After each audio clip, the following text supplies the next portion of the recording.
क्योंकि ये जंग का मामला था, जंग से अब अमेरिका जा रहा है चाइना, तो जो कुछ ईरान में होता रहा, अपना हुर्मुज़ अभी तक नहीं खुली, आप समझते हैं कि प्रेसिडेंट ट्रंप की पोजीशन किसी हद तक वीक होगी जब वो चीन जाएंगे?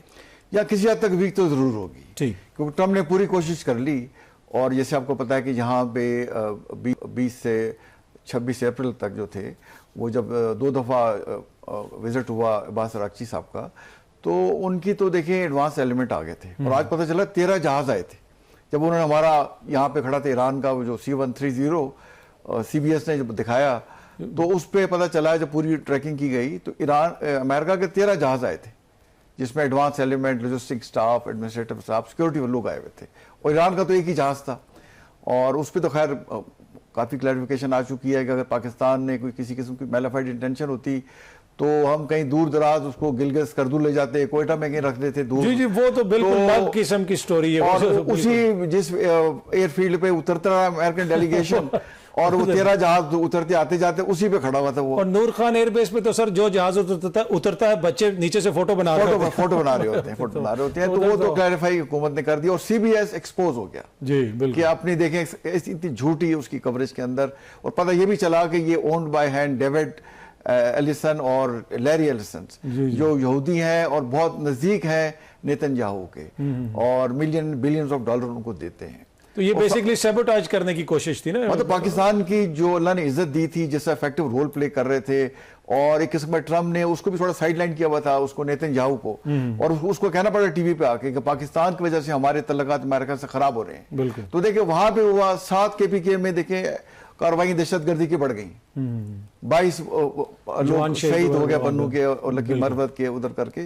तो यहाँ पे भी उन्होंने अपने जो स्लीपर सेल थे और जिनको वो मतलब लोग बिके हुए हैं, सिंपैथाइजर है, उनको भी एक्टिवेट किया। वहां से इंटरनेशनली पाकिस्तान के खिलाफ ये खबरें चलाई।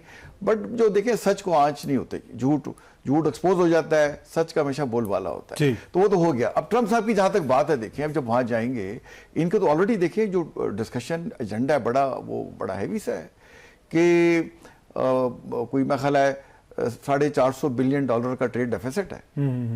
पौने 600 बिलियन डॉलर की बायलैटरल ट्रेड होती है। 75% इंपोर्ट करते हैं, 25% उनको देते हैं, डिस्पाइट द फैक्ट कि इन्होंने चाइनीज गुड पे 30% टैरिफ लगाया हुआ है और चाइना ने 10% रखा हुआ है, फिर भी इतना ट्रेड डेफिसिट है। तो उन्हें आज स्टेटमेंट भी आ गई कि मैं उन्हें कहूंगा कि सोयाबीन खरीदें हमसे और जो है हमारे से बोइंग जहाज भी लें।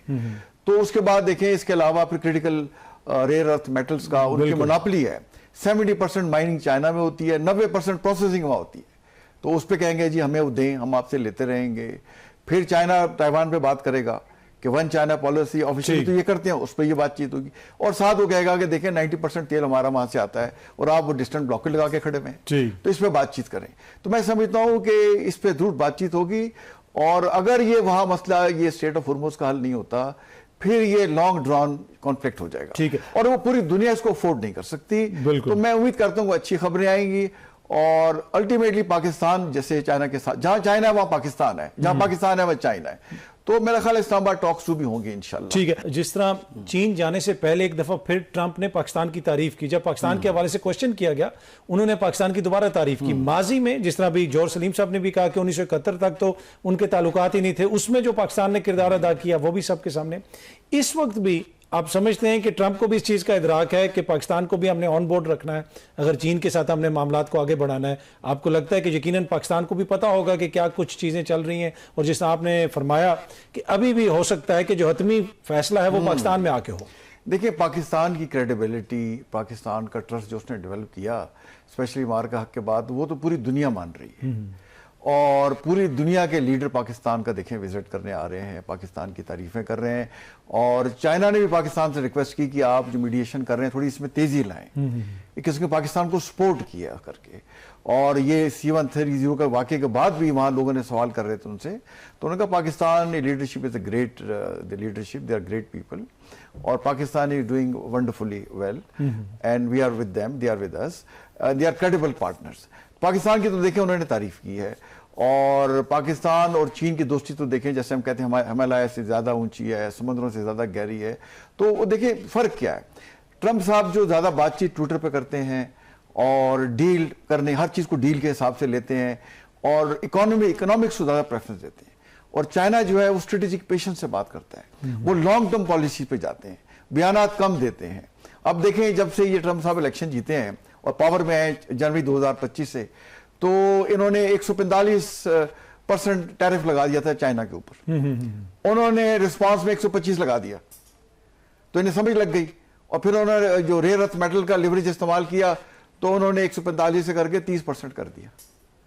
और चाइना ने फिर वो 125 से 10% किया हुआ है, फिर भी ट्रेड डेफिसिट है। तो बिकॉज ये मैन्युफैक्चरिंग हाउस हब है, पूरी दुनिया का मैन्युफैक्चरिंग चीजें यहां से जाती हैं। एलॉन मस्क देखें वो साथ गए हुए हैं, एप्पल वाले साथ आए हुए हैं। जी जी जी बिल्कुल। तो वो सारा ये सब चीजें उसमें बातचीत करेंगे। तो मेरा ख्याल है चाइना की जो लेवरेज है, जो राइज है, उसको मत दुनिया की कोई ताकत नहीं रोक सकती। और ट्रम्प साहब खुद चल के गए हैं, शी जिनपिंग साहब उधर नहीं गए। तो आप पहले उस पर टैरिफ लगा रहे थे, फिर आप खुद चल के चाइना जा रहे हैं। उन्होंने अपना ग्राउंड बरकरार रखा और अब वहां चाइना जाके आप उनसे बातचीत करें। China is a great host. तो मेरा ख्याल है दुनिया को इससे अच्छी खबरें मिलनी चाहिए। ठीक। और हमने जो डिसीजन अपने अर्ली 50s में लिए थे चाइना के साथ मिलने का, और जैसे आपने कहा 71 में उनको फैसिलिटेट किया, ये तो देखिए दुनिया के फैक्ट्स हैं। और पाकिस्तान ने मार के हक के बाद जो हमारी पोजीशन आ गई और हमने मिलिट्री पावर पूरी दुनिया ने एस्टेब्लिश कर ली। अब हमने इकोनॉमिकली ग्रो करना है, इकोनॉमिक पावर बनना है, और इंशाल्लाह पाकिस्तान बनेगा। और जैसे चाइना अपने स्ट्रेटेजिक इंटरेस्ट है, नेशनल इंटरेस्ट को सामने रख के पॉलिसीज करता है, और पॉलिसी के मेंबर उसके लोग होते हैं। कितने देखें मिलियंस ऑफ लोगों को उन्होंने पॉवर्टी से निकाला। बिल्कुल। तो हमें भी अपने लोगों को अपनी पॉलिसी का मेंबर बनाना होगा। और पाकिस्तान की जो पोटेंशियल है critical mineral, rare earth metals के अंदर और नेचुरल रिसोर्सेज में, देखिए एंटीमनी, कोबाल्ट, यूरेनियम, सोना, चांदी, तांबा, नेम ले बलूचिस्तान और बाकी जगहों पे ये मौजूद हैं। तो इंशाल्लाह पाकिस्तान जो है उसका राइज, उसकी स्ट्रेंथ अब दुनिया देखेगी इंशाल्लाह। इस पे जरा आपका भी ब्रीफली चाहूंगा आखिर में कि जिस तरह उन्होंने कहा कि ईरान के अंदर हार्डलाइनर्स उनका मसला है, अमेरिका के लिए इसराइल मसला है। अब यहाँ पे अमन करवाने की जो पाकिस्तान की कोशिश है वो सबके सामने, लेकिन हमारा भी एक मसला है। ये जो हमारा नेबर है जो अपनी प्रॉक्सीज के जरिए जो पाकिस्तान के अंदर जो कुछ करवा रहा है, आपको लगता है कि उसको भी इस वक्त हमें दुनिया के सामने रखने की जरूरत है, जब ये सारे मामला हल हो जाएं और दुनिया को बताएं कि भाई ये भारत पाकिस्तान में क्या कर रहा है? देखिए हमने तो बहुत दफा बताया है और वो हम बताते भी रहेंगे। और जैसे आपको पता है कि जो मोदी है बिल्कुल आइसोलेट हुआ है, और 15 तारीख को ये यूएई का विजिट करने जा रहा है, और उसके बाद फिर ये आगे 4 यूरोपियन मुल्क का 16 से 20 तक इसका विजिट अनाउंस हुआ है, जिसमें इटली जा रहा है, नीदरलैंड जा रहा है, स्वीडन और नॉर्वे जा रहा है। अब लोग बुला नहीं रहे, मतलब खुद जा रहे हैं, पहुंच रहे हैं वहां पे, वहां तो आ कोई नहीं रहा। तो हमारी जो तमाम ये चीजें हैं, हमें अक़वाम मुत्तहिदा में, वहाँ चाइना प्रेसिडेंट है सिक्योरिटी काउंसिल का, वहाँ सबूत के साथ जाना चाहिए।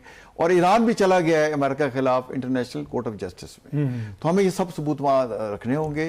और ये हमारे पास देखें एससीओ के मेंबर हैं, और चाइना की सपोर्ट हमारे साथ बहुत बड़ा रोल प्ले कर सकती है, अमेरिका को भी एग्जर्ट कर सकते हैं। तो इंशाल्लाह आने वाले दिन में हम इनका भी जो अंदर हम खुद कर सकते हैं ना अथर, वो हमें करना चाहिए। काली भेड़ों का सफाया, और लोगों को ऑन बोर्ड लें कि लोग खुद आके रिपोर्ट करेंगे, देखिए वहां दहशतगर्द छुपा हुआ है, उसका हमने कलाकमा करना है। बिल्कुल ठीक है। तो ये बड़ा इंपॉर्टेंट फैक्टर है कि अंदर से अपने आप को हम अपने इत्तेहाद का मुजाहरा करें, यूनिटी का मुजाहरा करें, और एज ए कौम दहशतगर्दी की लानत को खत्म करें। बिल्कुल।